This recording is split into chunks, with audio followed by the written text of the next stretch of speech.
بسم الله وهو الله في السماوات وفي الأرض يعلم سركم وجهركم ويعلم ما تكسبون وما تأتيهم من آية من آيات ربهم إلا كانوا عنها معرضين. أعوذ بالله من الشيطان الرجيم. بسم الله الرحمن الرحيم. اللهم صل على سيدنا محمد الفاتح لما أغلق والخاتم لما سبق ناصر الحق بالحق والهادي إلى صراطك المستقيم وعلى آله حق قدره ومقداره العظيم. سبحان ربك رب العزة عما يصفون والسلام على المرسلين والحمد لله رب العالمين.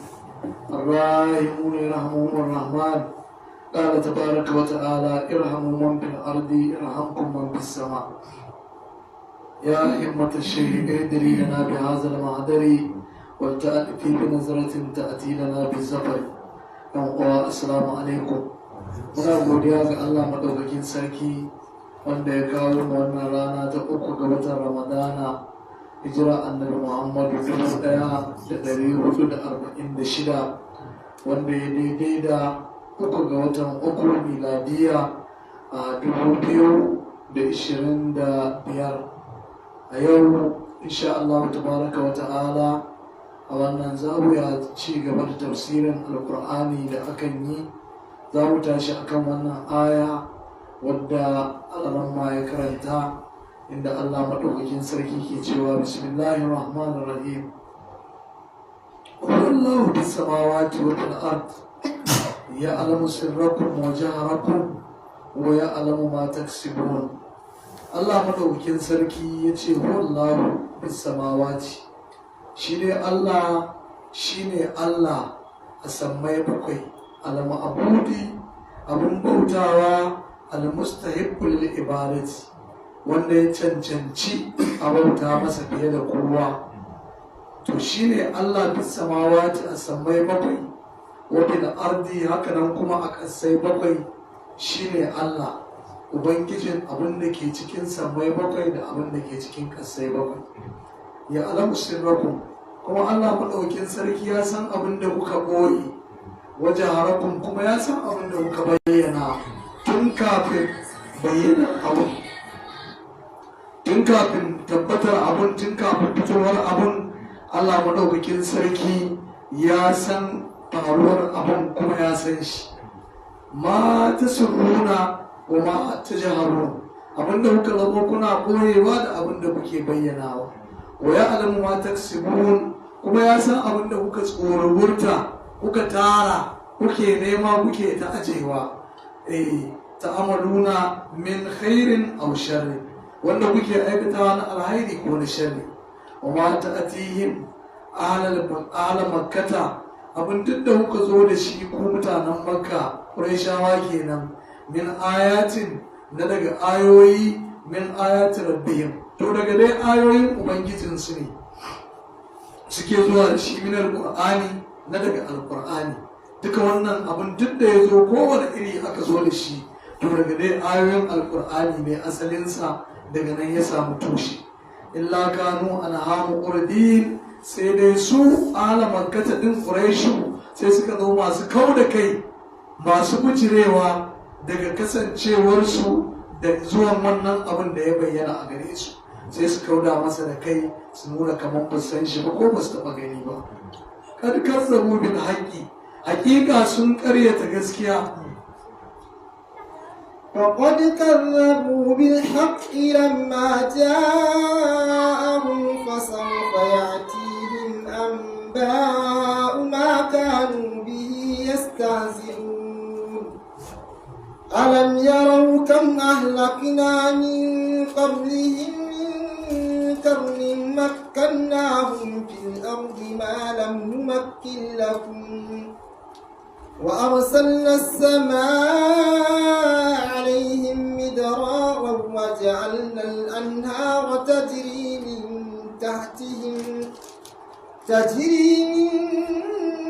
تحتهم فأهلكناهم بذنوبهم قبلهم وأنشأنا من بعدهم قرنا آخرين. قال الله تبارك وتعالى الله مدوكين سركي يجي فقد كذبوا بالحق حقيقة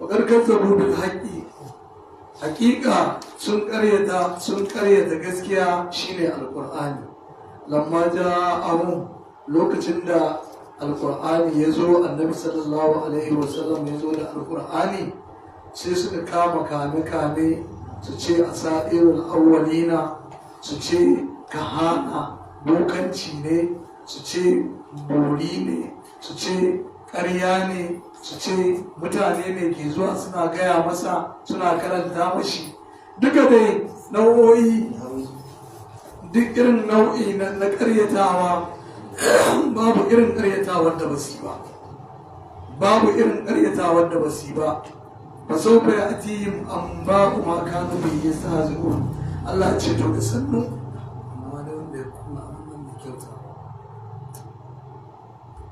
da sannu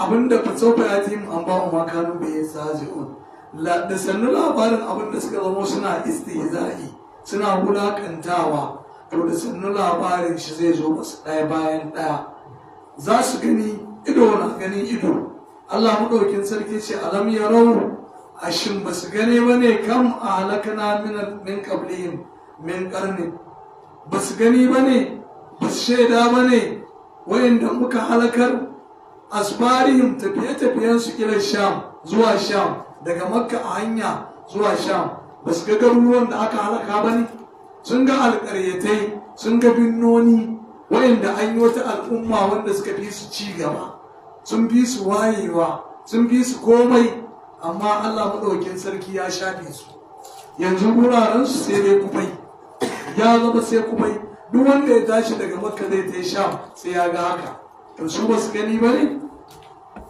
ba su fahimci wannan ba ne kan a halakana da yawa kasiran muka halaka min qablihim waɗanda suka zo a gabanin su min karnin na zamunna wanda zamani ya wuce bayan zamani an yi wasu sun kibin Allah ya shafe su an halakar da su su ma bayan su an yi wasu sun kibin Allah ya shafe su an halakar da su ummatun min al'umma akwai al'ummatai da yawa almadiya wanda suka riga suka shuɗe an gama da su yanzu ba su bane wasu ne makkan nahum fil ardi mun zaunar da su a ƙasa a ɗaya nahum makanan mun ba su wurin zama yalwatacce sun yi gine-gine irin na zamani na ci gaba wanda Allah maɗaukin sarki ya tabbatar mana da ci gaban da aka samu a wancan lokacin har yanzu wannan ƙere-ƙeren da ci gaban da ake ba a samu irin shi ba har yanzu ba aka yi irin shi ba abinda zai tabbatar ma misdaku zalika abinda zai tabbatar ma da wannan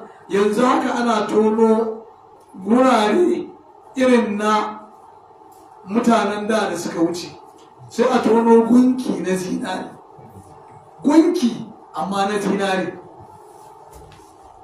ko kuma a tono kofin shan ruwa ko shan giya amma na zinari yanzu wani mai kuɗi ne a wannan ƙasar a wannan duniyar da za a mai kofin zinari sai dai a yi kofin a ɗan shashafa zinarin gefe-gefe amma a ce kofi na zinari kwanin cin abinci na zinari gunki na zinari kujerar zama ta zinari gashi na ana ta tonowa a inda kufan waɗanda suka gabata suka wuce ana ta tono irin waɗannan to a yanzu ina za a samu wannan in ka je inda ake tonon kwalatar nan irin yan kwalbar turaren nan da ake baka na 100 in za a zuwa ba na 100 a ciki can ƙasa za ka hango ɗan wani abu sai a ce an samu zinari masu wannan ramun sun yi samu shi ne za a kai a auna a ba da dubbai masu yawa in ko zai cika wannan kwalbar to miliyoyi ake magana to amma sai gashi an tono kofin shan ruwa ko shan giya na zinari an tono gunki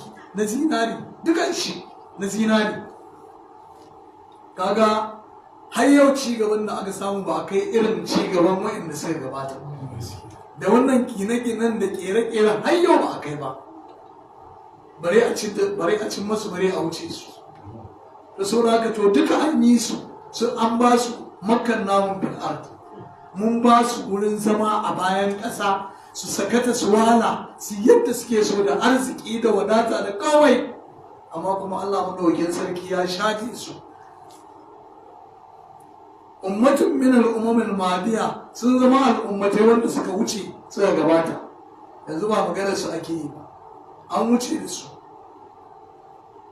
haka Allah madaukakin sarki ya ce lakum wa arsalna samaa alaihim midraran bayan an ba su wurin zama aka rore wasu ruwan sama mai yalwa yana zuba dama mafi yawan zinari ai a ruwa ake ɗiba shi mafi yawan shi a ruwa ake ɗiba shi ake samun shi to Allah ya hore masu ruwa wanda za su yi nutso su je su ɗebo wannan zinarin tsaba shi ba kala irin wanda ake yi yanzu ba kala ba zinarin ne ruwan shi za a je a ɗiba a je a sarrafa shi a abin da ake so da shi to Allah maɗaukin sarki ya ba su ruwa midraran mai zuba sosai mai yawa mutatabi'an mai bin juna da an ɗauke wani ya zo koguna sun ciccika ƙoramu sun ciccika waje allon anhara ta jarimin tatihim kuma muka sanya ƙoramun suna gudana a ƙarƙashin gidajensu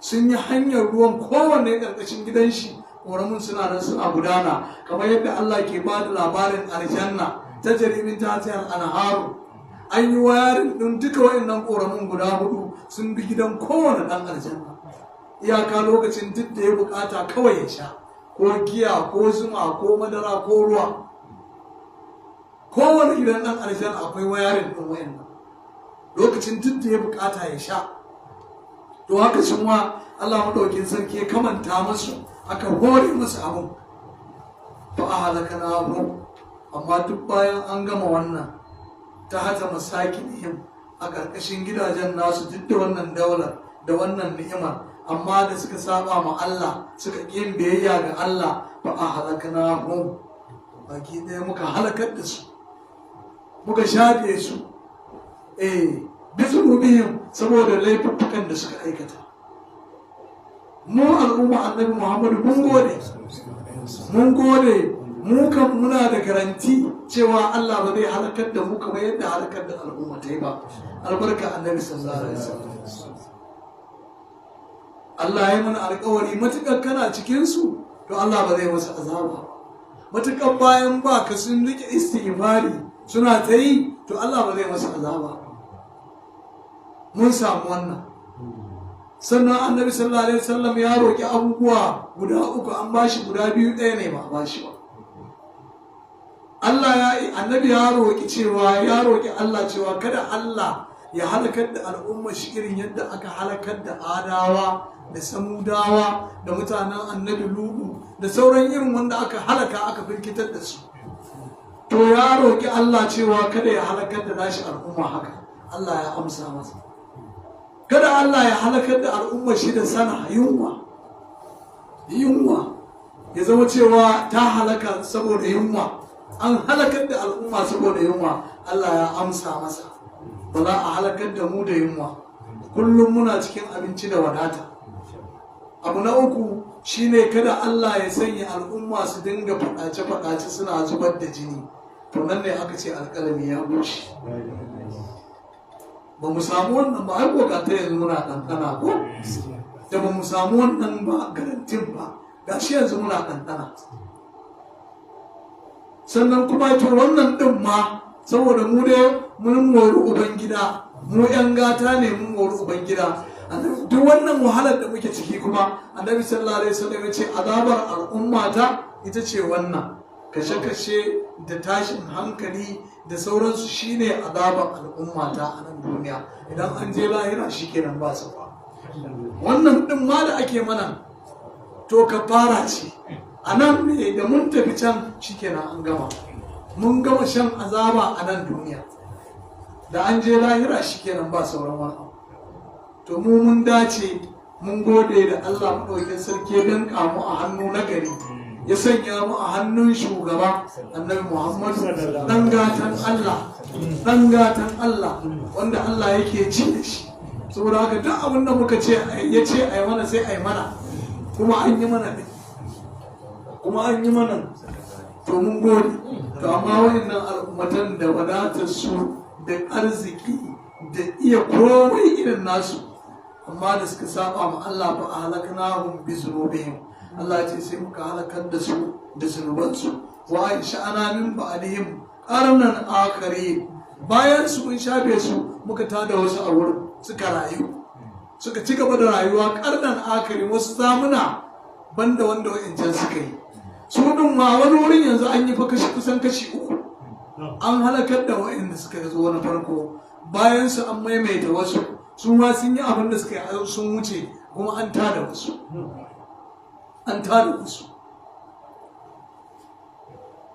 to haka Allah maɗaukin sarki ya ce to bayan mun halakar da su kuma muka bibi bayansu da wasu bayansu ƙarnan akari wasu al'umma wanda suka zo bayan wa'annan walau nazzalna alaikal kitaba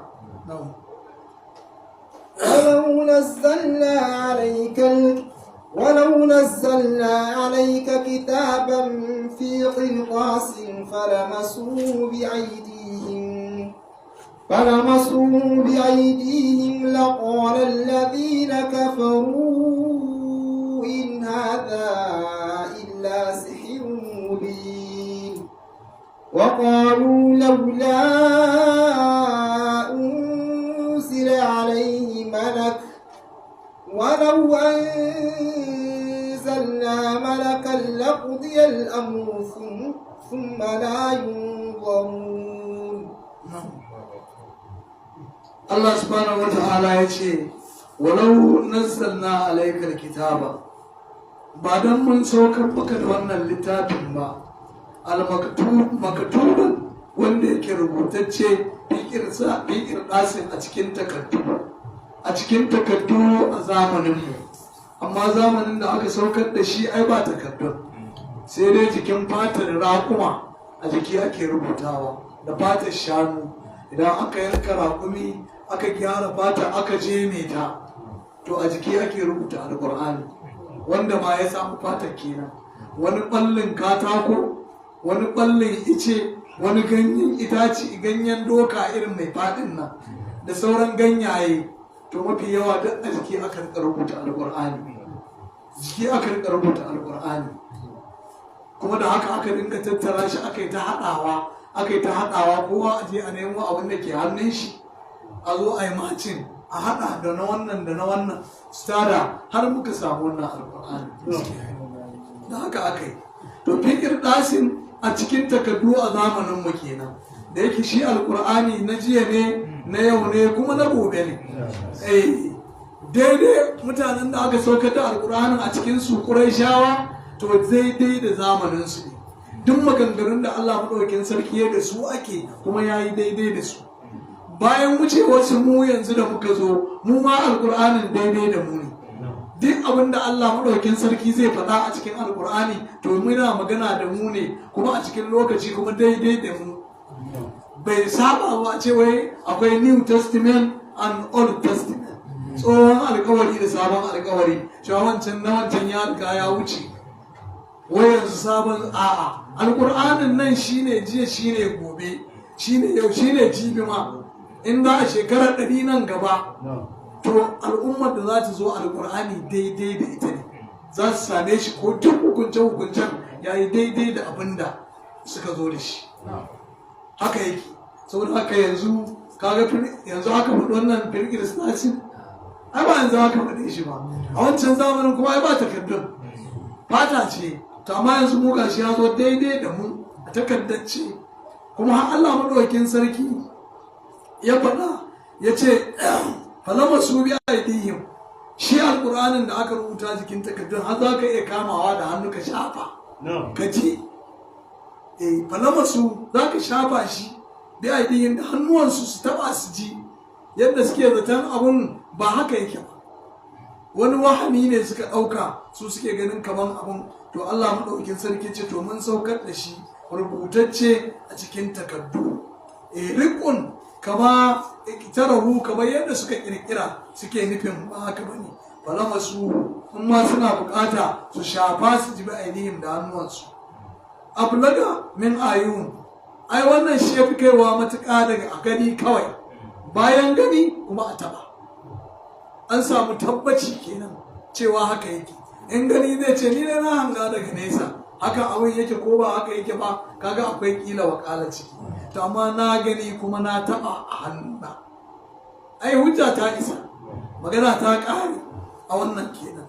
Allah maɗaukin sarki ya ce da ƙalar lazina kafaru, saboda haka sai kafirai suka rika cewa inna haza illa sihirun mubin. Kai wannan dai abu na Muhammadu lallai sihiri ne, sihirin ma kuma bayyananne. Bayyananne. Wa qalu sai su rika cewa laula unzila alaihi ala Muhammadin malakun, wai da dai a ce shi alƙur'anin nan da za a aiko annabi da shi to a rika rako shi da mala'ika. Wai a rika haƙo shi da mala'ika saboda wai su tabbata da gaske ne Allah ne ya aiko. A haƙo shi da mala'ika, bayan ayat ta zo to mala'ika ya biyo yana cewa tare muke, ni aka aiko na kawo mai. Ta kuma da za a yi haka sai ce to an zo masu da wani abu su a kawo masu jinsi irin nasu mana.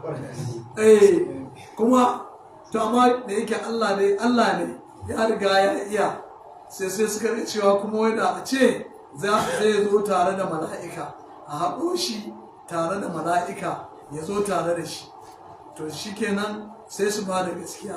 Ya ce yazdu'uhu, sai su gaskata shi. Allah ja a malakun minas sama'i, a ce to Allah mala'ikan ne zai zo daga sama ya zo tare da wahayin.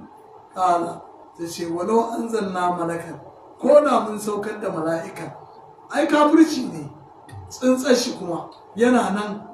So ko da mun zo da mala'ikan, to haka nan da laƙuri al'amuru, to al'amari da ya riga ya wuce, an zartar masu da cewa a kafircin za su tabbata. Ko da mala'ikan ne ya zo, to ba za su ba da gaskiya ba, ba za su yadda ba, kamar tarahu, kamar yadda suka kirkira din. Falam yu'minu, ba za su ba da gaskiya ba, ko da an zo da mala'ikan. Laƙudiyar amur, to alƙalami da ya riga ya bushe bai halaki da halakarsu.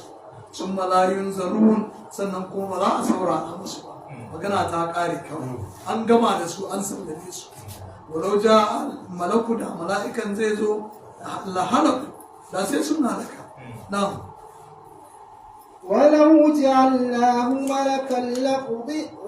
جعلناه ملكا لجعلناه رجلا وللبسنا عليهم ما يلبسون ولقد استهزئ برسل من قبلك فحاق بالذين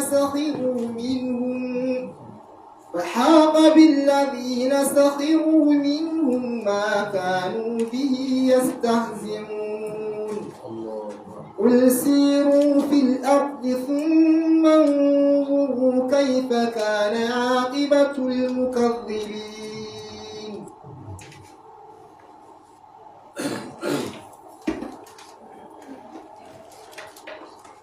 قال الله تبارك وتعالى Allah madaukakin sarki ya ce walau ja'alnahu malakan, da mun sanya shi annabin da aka aiko din ya zama shine mala'ikan, ba ma a aiko da mala'ikan ba, mu sanya shine mala'ikan. Laja'alnahu rajulan, to da sai dai a sanya shi ya zama kamar mutum din, ya zo da sifan mutum, mala'ika ne amma ya zo da sifar mutum.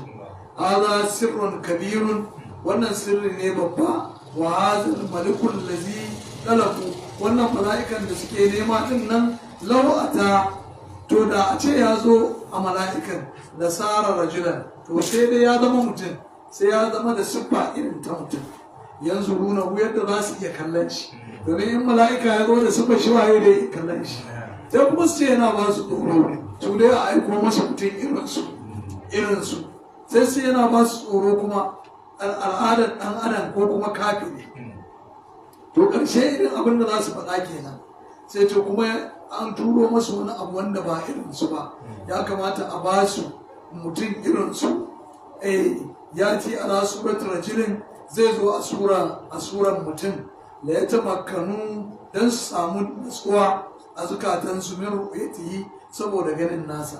Iza lam ya'lamu hal rajulun malakun am la, shin wannan mutumin mala'ika ne ko ba mala'ika bane mutum ne, za su dinga tambaye to wannan tambayen shine zai sa ba za su kuma ba da gaskiya ba.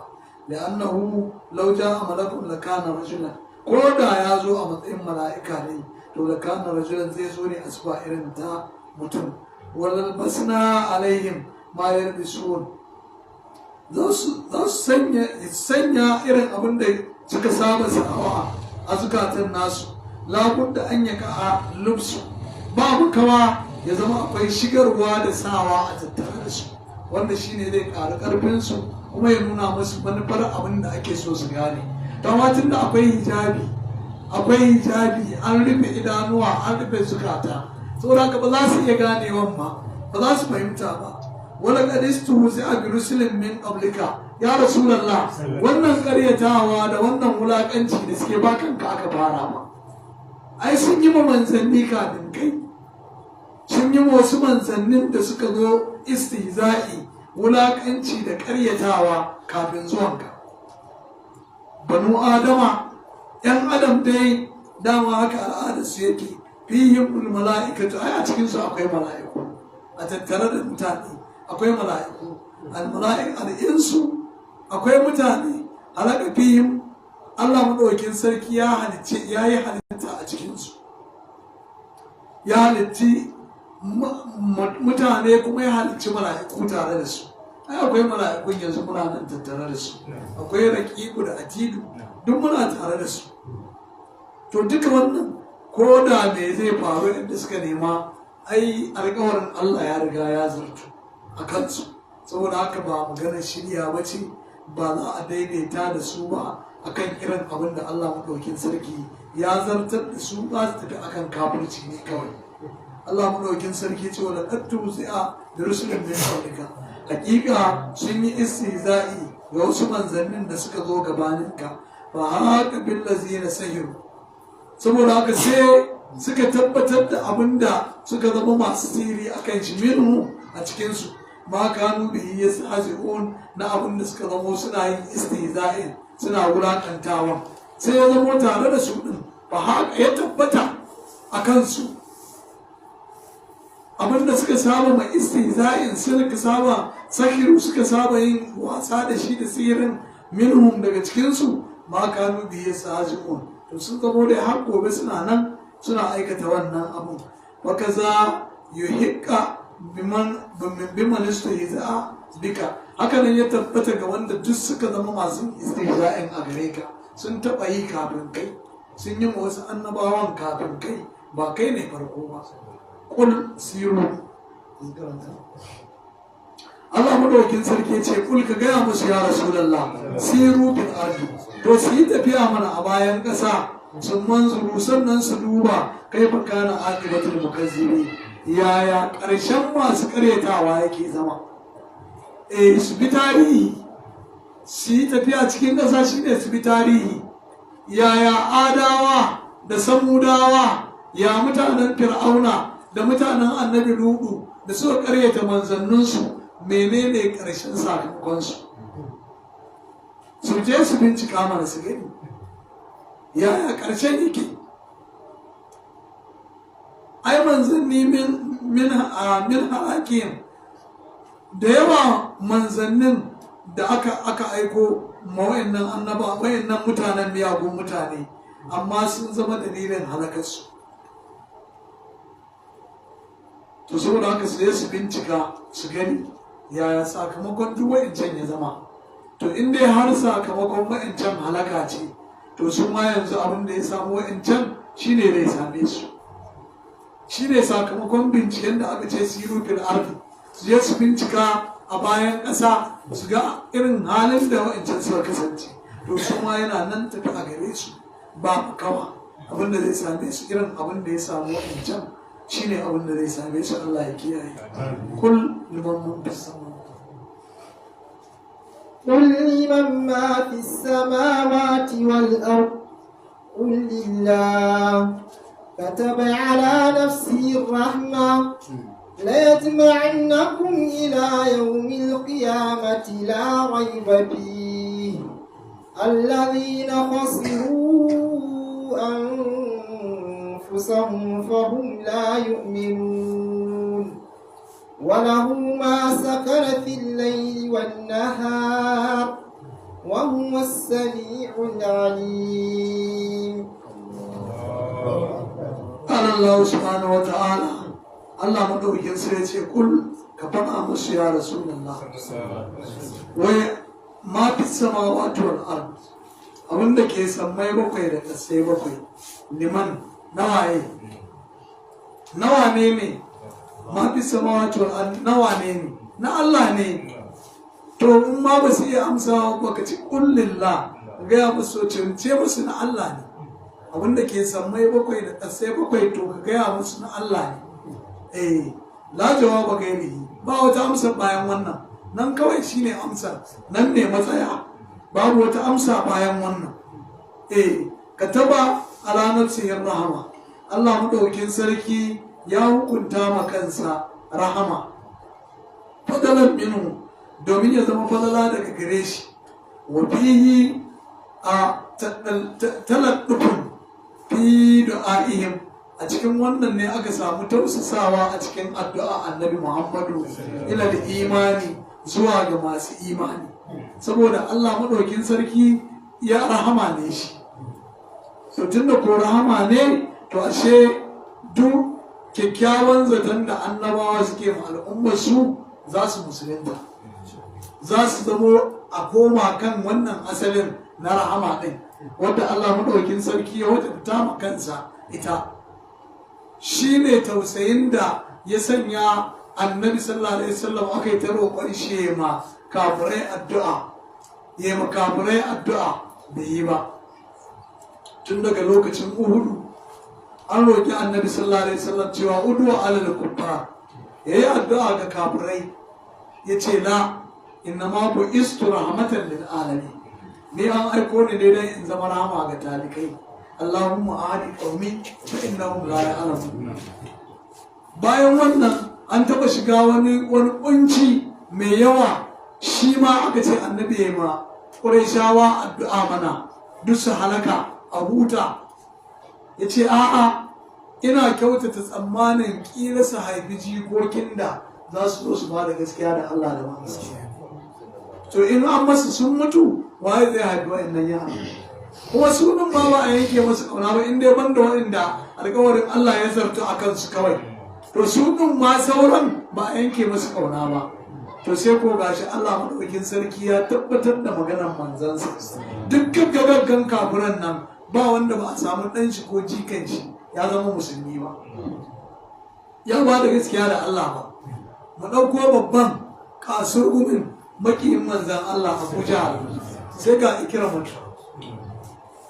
Ikramatu bin Abi Jahl wanda annabi ya nuna wata mu'jiza. Ana zaune a majalisar manzan Allah sai annabi ya ce ga dan uwanku nan Ikramatu zai zo ya musulunta.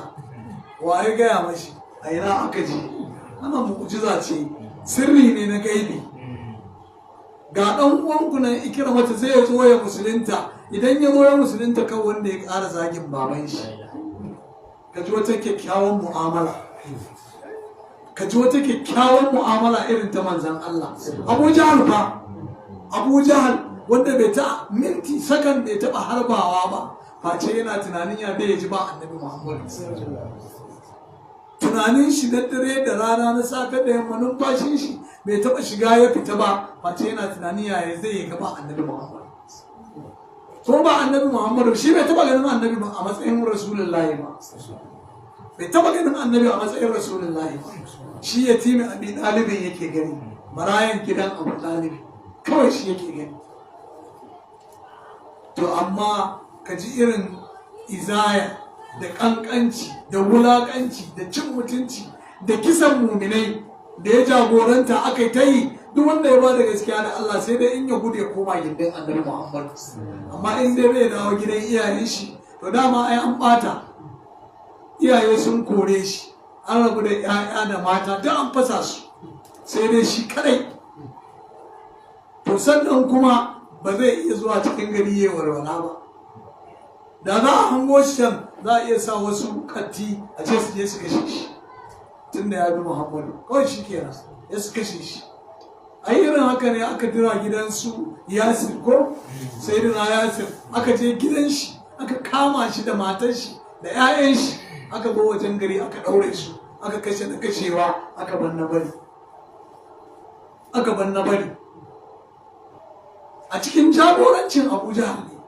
Kuma ya kulla ma annabi makirci a gina rijiya ko a gina rami ko a turo wani abu na tsafi ya zo ya halaka annabi, ya yi bai san iyaka.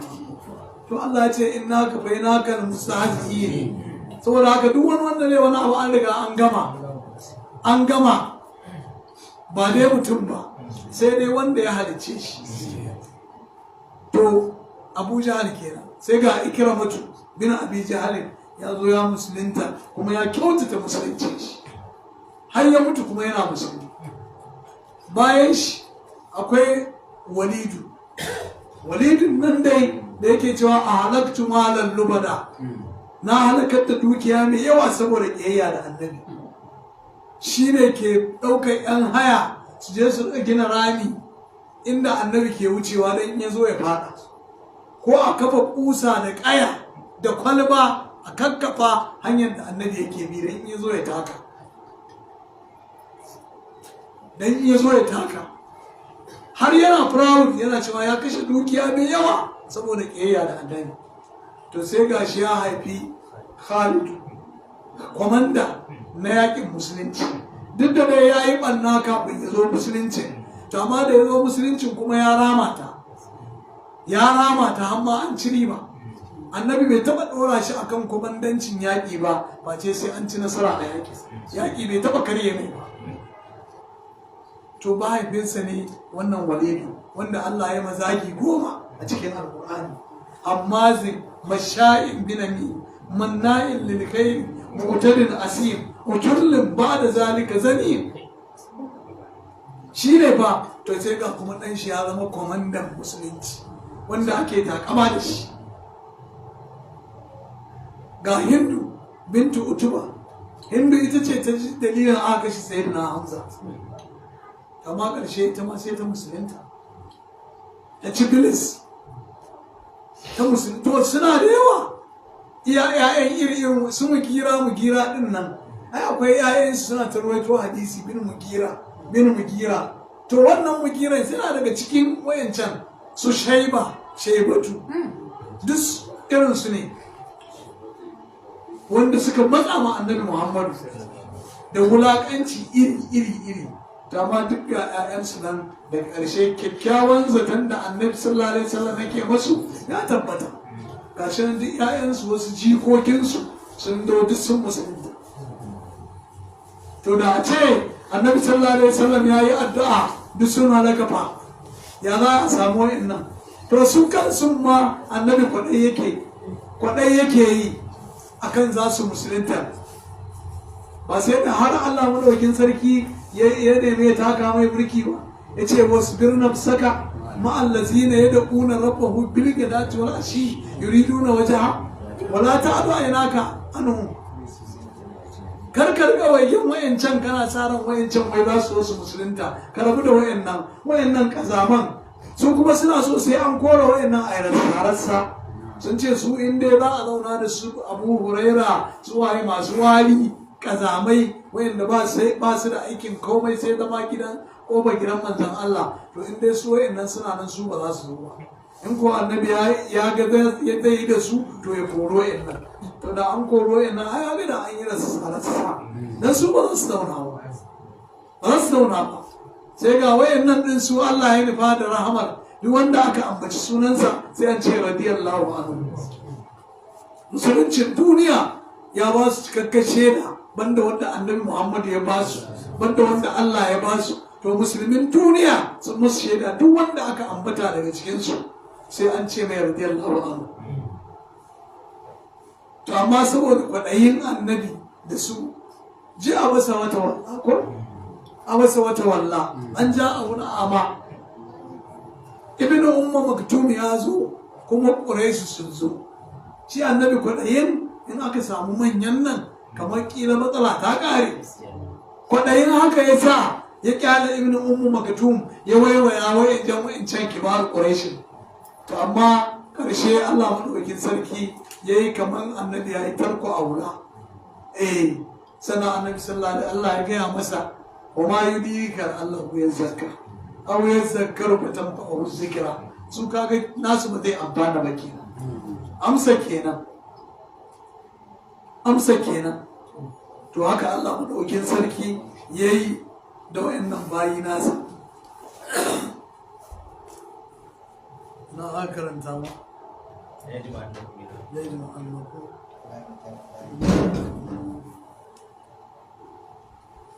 na Allah madaukakin sarki ce la yajma annakum ila yawmil qiyamati za mu tattara ku baki daya zuwa ga ranar kiyama li jazikum domin Allah ya saka ma kowa da abin da yi in alhairi ka gina ka aikata za ka samu sakamakon shi in kuma aka sin haka ne za ka samu sakamakon shi larai wa fi ita alkiyama din nan babu kokonto a cikinta lallai sai ta zo ba kokonto a cikinta allazina khasiru anfusahum su ne wayanda suka yi hasara a kawunansu fahim la yu'minun Allah madaukin sarki ce ba za su ba da gaskiya ba sun yi asarar rayukansu sun tafiyar da su ala gairillah a biyayya ga wani wanda ba Allah madaukin sarki ba saboda haka fahim la yu'minun ba za su ba da gaskiya ba.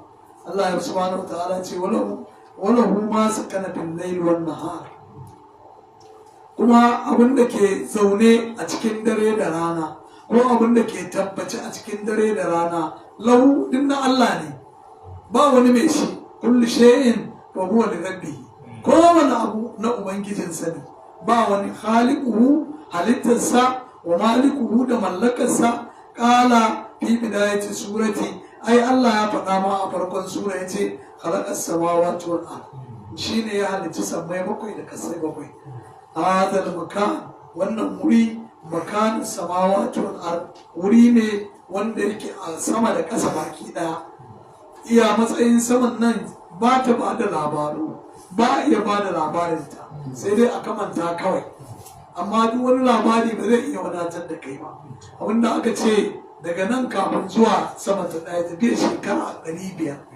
shekara 500 ana tafiya sannan aka yi sama ta ɗaya idan an je an shiga sama da ɗaya kan a fice ta tafiya shekara 500 to wani labari ne za a iya ma wanda zai iya wadatar da kai a hannu wani labari za a iya gaya ma ya gamsar da kai a wannan bai yiwuwa ba wani abin da za a iya gaya maka wanda zai iya wadatar da kai a cikin irin wannan labarin babu shi.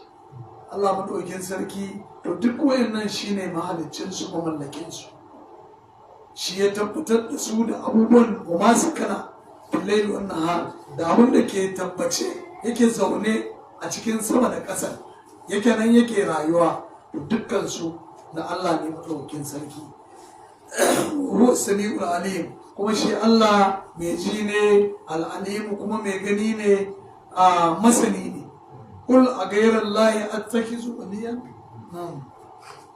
قل أغير الله أتخذ وليا فاطر السماوات والأرض وهو يطعم ولا يطعم قل إني أمرت أن أكون أول من أسلم ولا تكونن من المشركين قل إني أخاف إن عصيت ربي عذاب يوم عظيم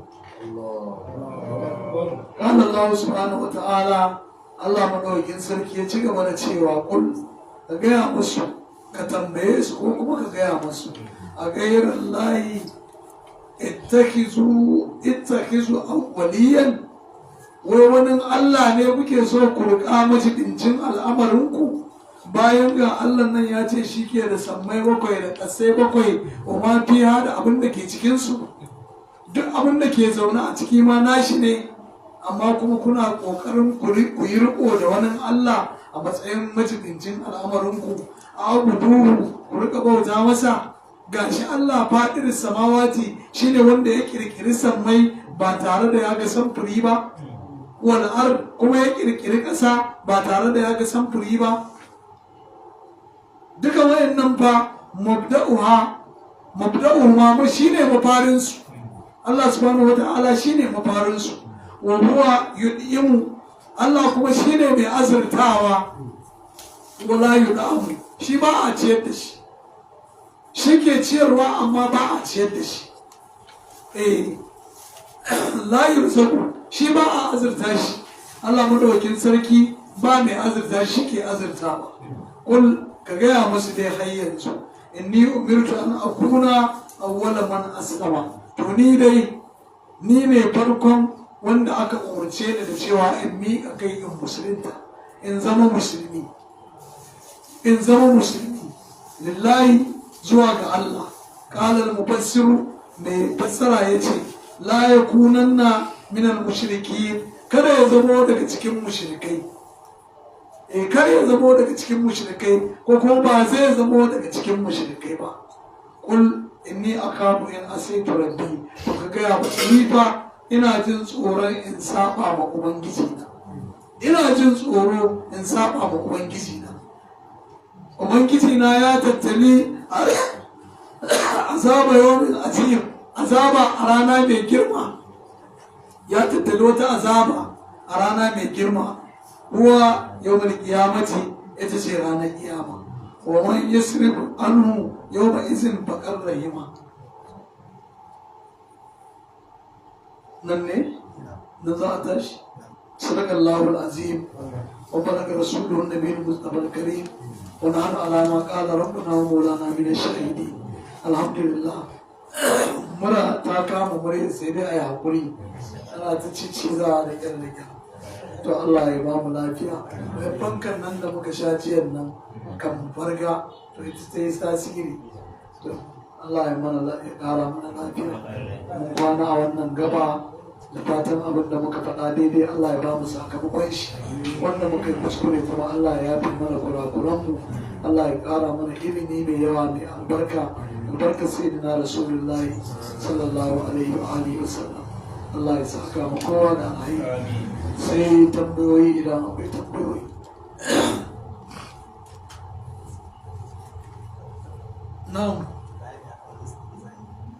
Na'am. Ya bayani mai akan istihza'i. Abinda ake ce ma istihza'i shine wulakanta abu, ɗaukar abu ba bakin komai ba. A kawo abu gashi ko tayu kai aka kawo mawa, su mutum ya yi ma kyauta ya zo ya kawo maka yadda ake tsada abincin nan, sai kawo ma taya biyu ta shinkafa ka ansa ka ce to na gode, ko sai ka aji jim kaɗan sai wai ko sai ga awaki da tumaki sun rufe ne da suna ta ci. Yanzu da ya mutunta wannan kyautar, ya girmama wannan kyautar, shi yanzu wanda ya kawo abin nan yaya rayuwar shi za ta zama? Kaga ba zai ji daɗi ba. To kaga wannan shi kuma ta yiwu bai fi ƙarfin abun ba ma, bai fi ƙarfin abun ba, amma kuma ya yi wannan. Wannan a bayyana a hausance shi ake kira istihza'i. Allah madaukakin sarki ya aiko annabinsa don ya zo ya tseratar da mu daga duhun halaka zuwa ga hasken shirya. To kuma sai muka ce ƙarya yake, ƙarya ne, wannan kawai ƙirƙira ce, ba wani Allah da ya aiko ka, kawai ka je kawo shirye-shiryenka ne kawai don ka zo ka yaudare mu, ka zo ka raba mu da allolinmu. Kaga ai wannan wulaƙanci. Ko ake so a taimaka, ko ake so a fitar daga haɗarin rayuwa ta duniya da lahira, to amma ƙarshe ka ji sakamakon da suka maida. Da wannan shi ake kira istihza'i. A zo maka da wani abin kirki, abin mutunci, kai kuma kai watsi da shi. Kai watsi da shi, amma ka faɗi wasu maganganu masu muni. a cikin abu. To wannan shi ake kira istihza'i da kuma nau'o'in shi daban-daban. Na'am.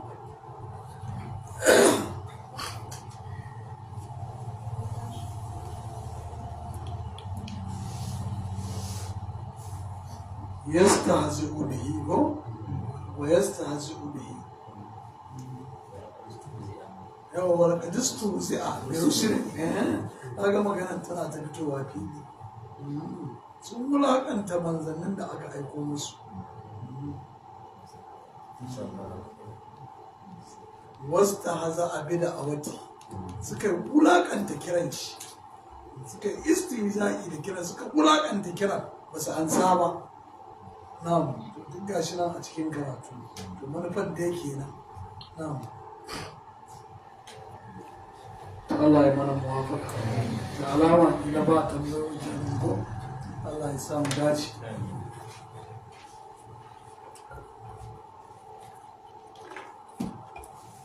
Allah ya mana gafara, Allah ya mana rahama, Allah ya mana afuwa, Allah ya yafe mana, Allah ya ƙara mana ilimi mai yawa mai albarka, Allah ya ƙara mana ilimi mai amfani, Allah ya ba mu albarka alƙur'ani, Allah ya sa alƙur'ani ya cece mu, Allah ya gafarta dukkan zunubanmu, Allah ya ƙara mana arziki da wadata, Allah ya rufa mana asiri duniya da lahira, Allah ya biya mana dukkan bukatunmu na alhairi, Allah ya sada mu da alhairi a duk inda muke.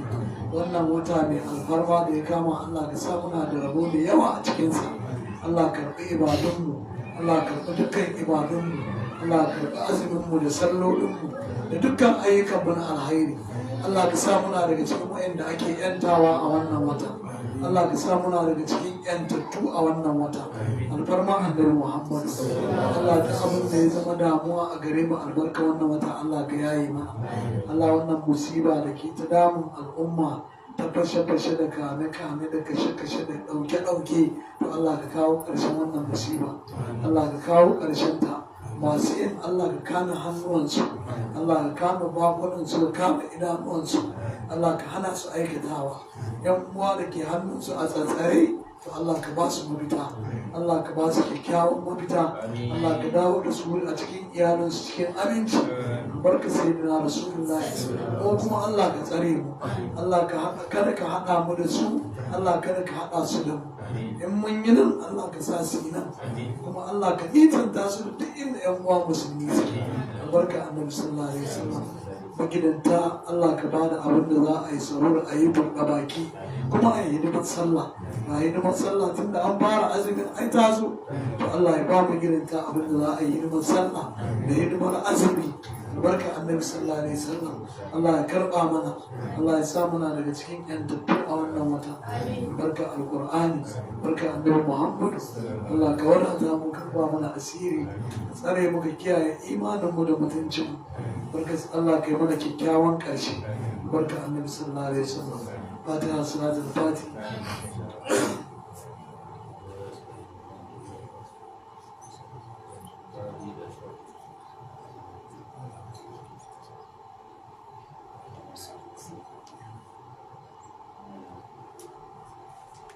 Ramma a cika mana, cika mana da addu'a.